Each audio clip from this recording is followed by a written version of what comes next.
माझे परिपूर्ण सत्य। त्या संदर्भातला विषय आहे। चंद्रकांत पाटील जेव्हा फडणवीस साहेबांच्या मंत्रिमंडळामध्ये महसूल मंत्री होते त्या काळातला हा घोटाळा आहे।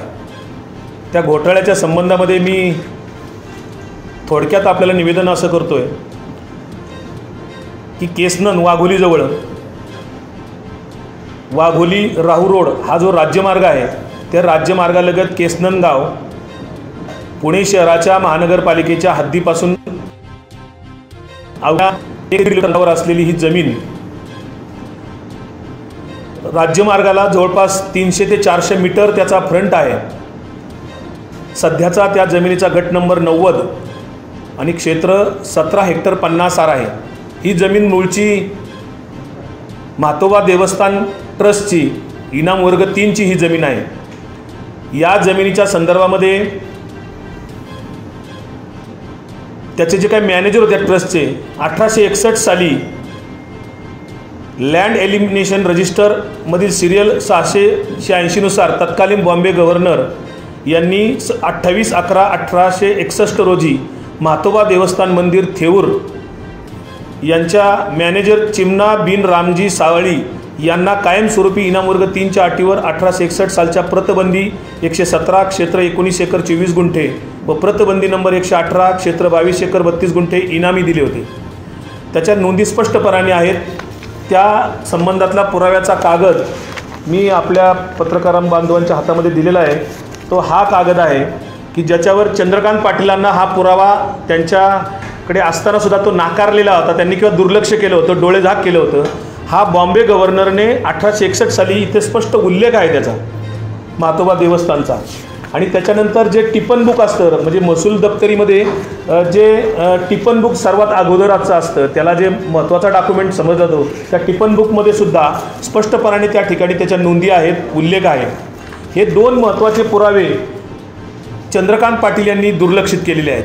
काय हिस्ट्री याची तर त्यामध्ये 98 साली पहिल्यांदा त्या जमिनीचे वारसदार जे आहेत वाघुले चंद्रकांत केशव वाघुले या त्या देवस्थान ट्रस्टचे मुख्य ट्रस्टी यांनी ती जमीन कुलमुख्तार करून NS छाबरिया यांना दिल्यानंतर 12/1/1998 साली राधास्वामी ट्रस्ट जे आपल्या देशामध्ये आणि ऑल ओव्हर इंडियात किंवा वर्ल्डमध्ये सुद्धा त्यांचं काम चालतं राधास्वामी सत्संग ब्यास या ट्रस्टला त्यांनी 12/1/1998 साली दिली। त्यासाठी धर्मादाय आयुक्तांची त्यांनी परमिशन घेतली होती, परंतु धर्मादाय आयुक्तांची परमिशन घेतल्यानंतर त्या जमिनीच्या संदर्भामध्ये महसूल खात्याचं जे काय परमिशन पाहिजे होती ती परमिशन याच्यासाठी पाहिजे होती की त्या जमिनीचा नजराणा भरलेला नव्हता। आपल्याकडे जो 7/12 मी दिलेला आहे त्या 7/12वर स्पष्ट इतर हक्कामध्ये उल्लेख केलेला आहे त्याचा की शासनाच्या नजराण्यास पात्र म्हणून। आता शासनाच्या नजराण्यास पात्र उल्लेख असताना सुद्धा त्या संबंधामध्ये चंद्रकांत पाटील यांनी महसूल मंत्री म्हणून दुर्लक्ष केलेलं आहे। त्याच्यामध्ये राधास्वामी ट्रस्ट यांनी सुरुवातीला त्याची नोंद होत नाही किंवा झालेली नोंद रद्द झाली म्हणून त्यांनी पहिल्यांदा विभागीय आयुक्तांच्याकडे अपील केलं होतं 2008 मध्ये। त्यावेळेस विभागीय आयुक्त आपले होते डॉक्टर नितीन करीर जे आत्ता प्रशासनाच्या सेवेमध्ये आहेत। डॉक्टर नितीन करीर साहेबांच्या समोर त्याचं हिअरिंग झालं होतं। त्यावेळेस नितीन करीर साहेबांनी स्पष्टपणे त्याचा सविस्तर आदेश काढलेला होता। त्या आदेशाचं तो आदेश साधारण 22/8/2008 रोजी काढलेला होता आणि त्यांनी ते सगळं डिटेलमध्ये कळवलेलं होतं। आता या नितीन करीर यांच्या आदेशामध्ये स्पष्ट त्यांनी म्हटलं होतं की शासनाची परवानगी घेतलेली नाही, सदर व्यवहाराला शासनाची मान्यता मिळावी त्यासाठी भरावा लागणारा नजराणा भरण्यास तयार असल्याचे जबाबात नमूद केले आहे। म्हणजे अर्जदारांनी ॲफिडेविट दिलेलं होतं, प्रतिबंध करून दिलं होतं की आमच्या नजराणा भरू म्हणून।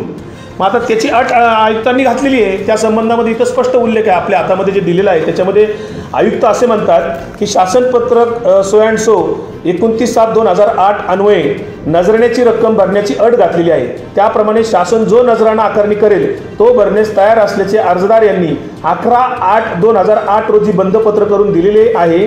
शासन जो नजराणा आकारेल तो अर्जदार यांना भरावा लागेल असं नितीन करीर यांच्या सहीने स्पष्टपणे तो आदेश आहे 2008चा। आता या 2008च्या आदेशानंतर यांनी काही काळ थोडंसं शांत होते की काय माहीत नाही, परंतु 2013 मध्ये त्यांनी पुनश्च तहसीलदार हवेली यांच्याकडे अर्ज केला की या संबंधामध्ये आम्ही अर्ज भरण्यासाठी आम्हाला रीतसर कळवावं म्हणून, आणि मधल्या काळामध्ये निवडणुका लागल्या, ते प्रकरण तसं प्रलंबित राहिलं असेल आणि मग सरकार बदललं गेलं. सरकार बदलल्यानंतर देवेंद्र फडणवीस साहेबांचं मंत्रिमंडळ स्थापन झाल्यावर 15/11/2018 रोजी राधास्वामी सत्संग व्यासतर्फे पुणे जिल्हाधिकारी यांच्याकडे ही जमीन अकृषी प्रयोजनासाठी वापरण्याची बिनिश्चिती प्रमाणपत्र मिळण्याकामी अर्ज केला. आता हा अर्ज त्यांनी केल्याच्या नंतर 11/8/2008ला माननीय जिल्हाधिकारी यांनी तो नजराणा भरला केला नसल्याने तो अर्ज त्यांचा नामंजूर केलेला आहे जिल्हाधिकाऱ्यांनी. त्यानंतर अर्जदार पुन्हा राधास्वामी सत्संग व्यासतर्फे अप्पर आयुक्तांचे डिव्हिजनल कमिशनर यांच्या न्यायालयामध्ये अपील दाखल केले त्यांनी. त्या अपिलामध्ये सुनावणी झाली. त्याच्यामध्ये 18/12/2018 रोजी ते अपील सुनावणीनंतर फेटाळण्यात आलं याच मुद्द्यावर की नजराणा भरलेला नाही किंवा नजराणा भरल्याशिवाय तुम्हाला ती अकृषी प्रयोजनासाठी जमीन वापरता येणार नाही. पण या काळामध्ये एक कंपनी स्थापन झाली, ज्या कंपनीचा उल्लेख मी प्रेस नोटमध्ये केलेला आहे, विशाल छुगेरा प्रॉपर्टीज इंडिया प्रायव्हेट लिमिटेड. ती त्याच काळात स्थापन झालेली आहे. गुगलवर आपण सर्च करू शकता, या कंपनीची हिस्ट्री त्याच्यामध्ये सगळी आहे. ती त्याच काळामध्ये कंपनी स्थापन झाली आणि त्याच काळामध्ये चंद्रकांत पाटील साहेब सुद्धा महसूल मंत्री झाले, कारण ते सुरुवातीला महसूल मंत्री पदाचा त्यांच्याकडे चार्ज नव्हता. खडसे साहेबांचं राजीनामा झाल्यानंतर चंद्रकांत पाटलांकडे तो चार्ज आला होता आणि याच काळात ही कंपनी स्थापन झाली होती. त्यामुळे सगळं संशयास्पद आहे. मग ह्या राधास्वामी सत्संग व्यासचे हे सगळे डॉक्युमेंट घेऊन वगैरे हे मध्यस्थी हे कंपनीचे लोक करत होते का, असा संशय निर्माण होतो. आणि दुसरं कोणी मध्यस्थ होतं का, एजंट होतं का, असा सगळा प्रश्न निर्माण आमच्यासमोर होतो. अप्पर आयुक्तांनी फेटाळलेला तो सगळा जो आदेश आहे, तो सगळा आदेशाला ते अस्वस्थ होऊन अर्जदार यांनी सहकार मंत्री यांच्या न्यायालयात अर्ज केल्यानंतर चंद्रकांत पाटील यांनी विभागीय आयुक्तांचा 2008चा निकाल, परत अप्पर आयुक्तांचा निकाल, जिल्हाधिकाऱ्यांचा निकाल, हे सगळे डॉक्युमेंट पुराव्याचे असताना सुद्धा तो निकाल त्यांनी मनमानी पद्धतीने पुराव्याचे कागद दुर्लक्षित करून ही 42 एकराची जमीन, जिच्यावर 2008च्या बाजार मूल्यानुसार त्यावेळेस 42 कोटी नजराणा भरणं आवश्यक होतं, परंतु हा 42 कोटीचा नजराणा शासनाला मिळणार होता, तो बुडवून चंद्रकांत पाटील यांना नेमकं किती पैसे मिळाले हा प्रश्न आमच्यासमोर पडतो. कारण राज्य सरकारचं 42 कोटी रुपयाचं नुकसान करून त्यांना काय फायदा झाला, कशासाठी त्यांनी हे केलं सगळं. या कंपनीला जमीन द्यायची होती म्हणून केलं का. या जमिनीची बाजार व्हॅल्यू जर आज पाहिली तर जमीन जवळपास 250 कोटी रुपयापेक्षा जास्त किमतीची ही जमीन आहे. राज्यमार्गालगत आहे, 300-400 मीटर तिचा फ्रंटेज आहे, पुणे महानगरपालिकेच्या हद्दीपासून अगदी जवळ आहे. अशी ही प्राईम लोकेशनची जमीन त्यांनी या कंपनीला देऊ केली. या कंपनीचे जे मालक आहेत विशाल छुगेरा, हे मूळचे नागपूरचे आहेत. हे नागपूर कनेक्शन याच्यामध्ये येतं. मग हे फडणवीस साहेबांच्या जवळचे आहेत का असा प्रश्न निर्माण होतो. हे सगळं आमच्या पक्षाचे प्रदेशाध्यक्ष माननीय जयंत पाटील तत्कालीन आमदार असताना विधानसभेमध्ये त्यांनी हा प्रश्न उपस्थित केला होता. त्यावेळेस महसूल मंत्री चंद्रकांत पाटील होते. विधानसभेत उपस्थित केल्यानंतर त्यावेळेस विधानसभा अध्यक्षांनी तो मुद्दा तांत्रिक कारणास्तव विधानसभेच्या पटलावर किंवा रेकॉर्डवर घेतला नाही. तांत्रिक कारण असं दाखवलं की ते अर्धन्यायिक व्यवस्था आहे, महसूल मंत्र्यांची अर्धन्यायिक निकाल आहे, त्याच्यामुळे विधानसभेत तो घेता येणार नाही. या मुद्द्यावर ते रेकॉर्डवर घेतलं नाही. मग जयंत पाटील साहेबांनी ते प्रेसला ती माहिती दिली त्यावेळेस, आणि प्रेसमध्ये त्याच्या त्या काळातही बातम्या 2019मध्ये आलेल्या होत्या. मात्र फडणवीस साहेबांच्याही निदर्शनास आलेला असताना सुद्धा याची कुठेही चौकशी झाली नाही, तपासणी झाली नाही.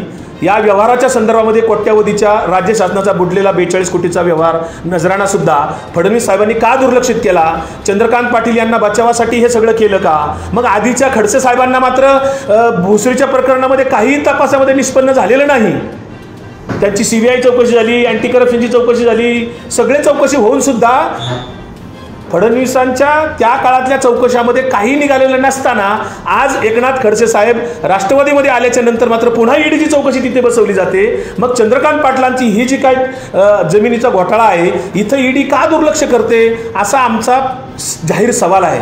ईडीचं इकडे लक्ष जाणार नाही कदाचित. म्हणून राज्य सरकारला मी विनंती करतोय, माननीय उद्धव साहेब ठाकरे असतील, उपमुख्यमंत्री माननीय अजितदादा असतील, महसूल मंत्री बाळासाहेब थोरात असतील, यांना माझं राष्ट्रवादी काँग्रेस पार्टीच्या वतीने प्रवक्ता या नात्याने जाहीर विनंती आहे. मी त्यांना समक्ष भेटून याची निवेदनं देणार आहे, ईमेल केलेले आहेत. त्यांना माझा विनंतीपूर्वक असं मागणी आहे की याची आपण उच्चस्तरीय चौकशी करावी आणि याच्यामध्ये दूध का दूध पाणी करावं आणि दोषी असलेल्या ज्यांनी चंद्रकांत पाटील यांनी महसूल मंत्री पदाचा अधिकाराचा दुरुपयोग केलेला आहे, प्रशासनातल्या अधिकाऱ्यांचे आधीचे सर्व निकाल बेदखल करून, पुरावे बेदखल करून, डोळे झाक करून मनमानी पद्धतीने पदाचा दुरुपयोग करून निकाल दिलेला आहे आणि त्या बिल्डरच्या घशामध्ये, त्या कंपनीच्या घशामध्ये ती जमीन घातलेली आहे आणि तो व्यवहार आज पूर्ण करून चंद्रकांत पाटलांनी नेमकं काय साध्य केलं याची चौकशी आमची करण्याची मागणी आहे.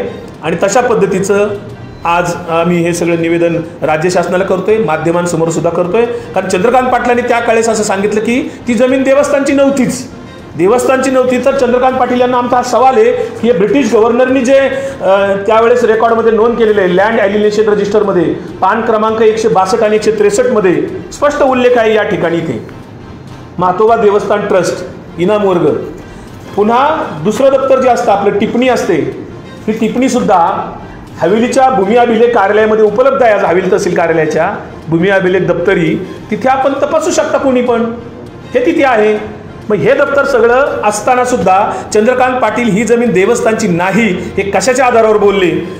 केवळ त्यांना हे आर्थिक लाभ घ्यायचा होता म्हणून बोलले का? कंपनीचा फायदा करून द्यायचे होते म्हणून बोलले का? ही जमीन आज प्राईम लोकेशनला आहे, 300-400 कोटीचा लाभ त्या ठिकाणी होणार आहे म्हणून राधास्वामी ट्रस्टला अर्ज फक्त नामधारी करायला लावले होते. प्रत्यक्षात हा सगळा ह्या कंपनीचाच व्यवहार होता की काय? या सगळ्या याची सखोल तपासणी उच्च स्तरावरून व्हावी अशी आमची मागणी आहे. या संबंधात आपले काही प्रश्न असतील तर आपण विचारू शकतो. या संबंधातले कोर्टात जायला हरकत नाही, आपला मुद्दा बरोबर आहे. परंतु राज्य शासन आत्ता जरी त्यावेळेचं फडणवीसांचं असेल, त्यांनी जरी क्लीन चिट दिली असेल किंवा डोळे झाक केली असेल, तरी पण आता सरकार बदललेलं आहे. आमचं जे महाविकास आघाडीचं सरकार या ठिकाणी आहे, आत्ता सरकारमध्ये यंत्रणा जी आहे ती काम करू शकते कारण राज्य सरकारला याच्यातले सगळे अधिकार आहेत. जर राज्य सरकारने केलं नाही तर आम्ही या संबंधात निश्चित हायकोर्टामध्ये जाऊ शकतो.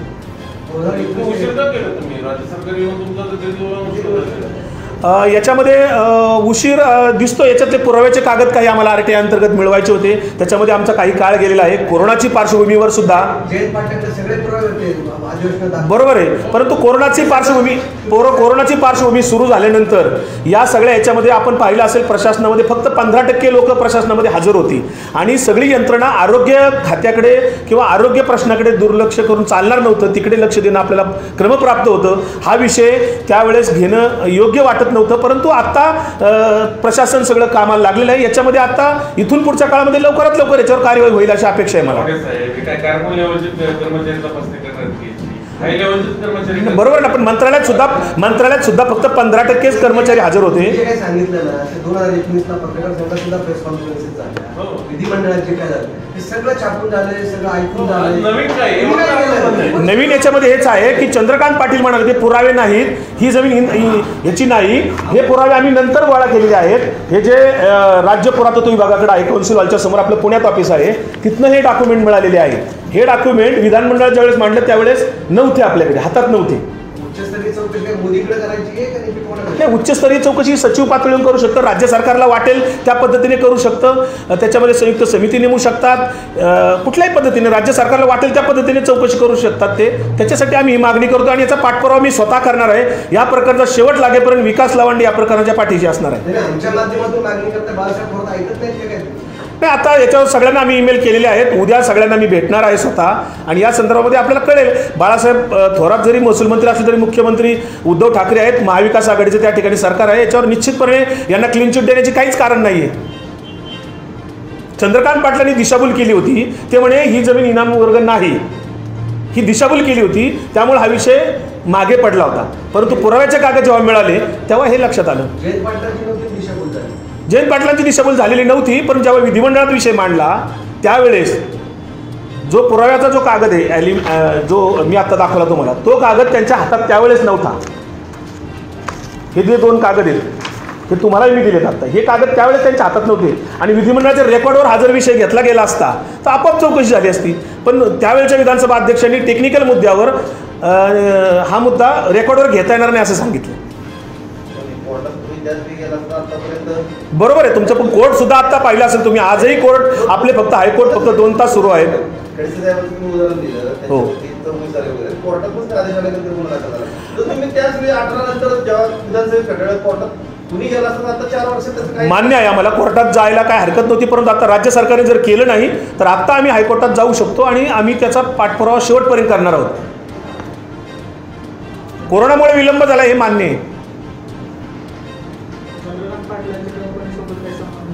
हेच चौकशी करायची, याच कंपनीला एवढं प्रायोरिटीने का दिलं गेलं, या कंपनीचं एवढं काय, कारण त्याच काळात कंपनी स्थापन झाली. वानवडीचा पत्ता आहे त्या कंपनीचा, विशाल छुगेरा म्हणून, आणि त्यांचं तिथे आत्ता बोर्ड लागलेले आहेत, सगळं तिथं काम कन्स्ट्रक्शनचं वगैरे सुरू आहे, मोठी साईट आहे ती. ह्या सगळ्या त्या कंपनीचे यांचे काय लागेबंदे आहेत, काय कनेक्शन आहे, कोणाचा आर्थिक लाभ झाला आहे, या सगळ्याची चौकशी होणं आवश्यक आहे. ती व्हायला पाहिजे ती आत्तापर्यंत, ते जसं म्हणाल तसे. तर ती कोरोनाच्या संकट काळामध्ये प्रशासन यंत्रणा कामावर नव्हती, कोर्टसुद्धा 2 तास फक्त तातडीचे विषय घेऊन हॉटलाईनवर फक्त होते, त्यामुळे ते होऊ शकलेलं नव्हतं. खडसे साहेबांनी तुम्हाला काही सीडी दिली का? कुणी? खडसे साहेबांची शिडी त्यांच्याकडेच असेल, ते नक्की त्याच्यावर करतील एक दिवस, ते थांबणार नाहीत. खडसे साहेबांनी ज्यावेळेस बोललेत या अर्थ त्यांच्याकडे काहीतरी असणार आहे. हे वाजलेल्या शिड्या वाजवल्या तुम्ही म्हणून विचारलं.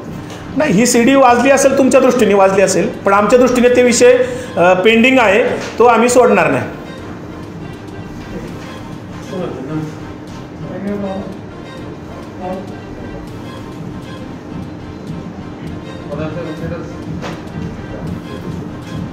कारण चंद्रकांत पाटील माध्यमांची सगळ्यांची दिशाभूल करण्यामध्ये त्यावेळेस यशस्वी झाले होते. कोर्टात जायला पाहिजे, तुमचा मुद्दा मान्य. जुनं प्रकरण आहे, सगळ्यांची प्रकरणं जुनीच आहेत. आता तुम्हाला सांगतो, ईडीचं ज्यावेळेस प्रकरण येतं, ईडीने जिथे लक्ष घातलं त्या ईडीचं कोणतं प्रकरण ताजं आहे मला सांगा. जरंडेश्वरचा विषय घेतला ईडीने, आता जरंडेश्वरचा विषय 2008 मधला विषय आहे, आज तो 2021ला घेतला जातो, तो तुम्हाला चालतो ईडीला. खडसेंचा विषय त्याच्या अगोदरचा आहे, यांच्या अगोदरचा. ह्या सगळ्या ईडीची मागणी आहे ना, ईडीला स्वतंत्र निवेदन तयार करून आम्ही देणार आहोत. राज्य सरकारला जी कॉपी दिली करावी, 100% करावी. तुम्हीच बोलू शकता, तुमचा काही कारखाना नाही, तुम्ही बोला. ईडीने चौकशी करावी. आणि मी स्वतः चळवळीतला कार्यकर्ता आहे, 30 वर्ष मी समाजात वावरणारा कार्यकर्ता आहे. मी कोणाला घाबरत नाही, मी जगात कोणाला निंदा नाही. त्यामुळं कुठलीही चौकशी करण्यास आम्ही पाठपुरावा करणारच. आम्हाला फक्त याच्यातलं सत्य बाहेर यायला पाहिजे, दोषीवर कारवाई व्हायलाच पाहिजे, ही आमची मागणी आहे. ईडीला सुद्धा मी निवेदन देणार आहे लवकरच, उद्या परवा 2 दिवसातच ईडीच्या मुंबईच्या ऑफिसला जाऊन मी निवेदन देणार आहे.